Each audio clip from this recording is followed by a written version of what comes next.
The Maiden Astrologer by Letitia Landon. O'er the terrace the bright stars shine. Who is there but must feel them divine? Softly the night wind stirs the air, the breath of the orange and rose they bear, and the branches in music swing to and fro, each leaf like a lute-note sweet and low. This is the night for the maiden to dream of love which will color her life's pure stream. This is the night for the maiden to pray, whose heart has been given, whose love is away. Young is the maiden that watches the sky, there is no love on her cheek or her eye. Love doth color the young cheek with rose, like the tide in the moonshine, it ebbs and flows. Now passionate pale, now fain to hide the sudden rush of its crimson tide, but the lady's cheek is calm and pale, that wears no blushes, it needs no veil. Love doth teach the young eye to seek the shade of the lash downcast on the cheek.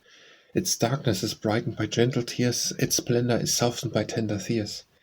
But the lady's eye is steadfast and bright, and its depths are solemn as those of a night. Her beauty is that of her statue's face, a calm, serene, and spiritual grace. The mind on her lofty brow is bright, and the power that speaks not of earthly light. And her raven locks o'er her white neck flow, no throbbing pulse ever warmed its snow. From an ancient line was the maiden sprung, haughty in deed and daring in tongue. She was as proud and as bold as the rest, though her spirit was turned to a higher quest. Still the pride of her race was the only tie that came between her soul and the sky. She raised her voice, it was low and sweet, yet the wind sank down as hushed at her feet. She drew around her a mystic line, she named a name, and she signed a sign. At once through her charmed vision was given the secrets the bright stars ride upon heaven. On her curved red lip was no sign of fear, though the phantom of future days drew near. She watched, and saw a glorious band burst on the heel and swords in the hand, and the broad-reared banner swept the space. She saw it was wrought with the crest of her race. She saw a noble city arise, tower and temple darkened the skies. Then gallant and stately warriors passed, till throne and coronet rose at last.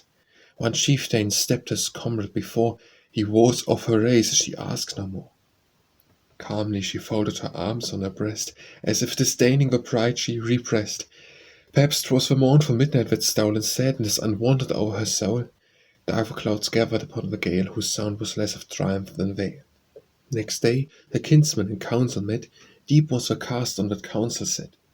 And they paused till the lady came to the board, and her words like a red wine their spirit poured. On, she said, with the dauntless brow the thou of a Medici's dominant now. Her spirit passed in its earnest words, as the harp that breaks from its overwrought chords.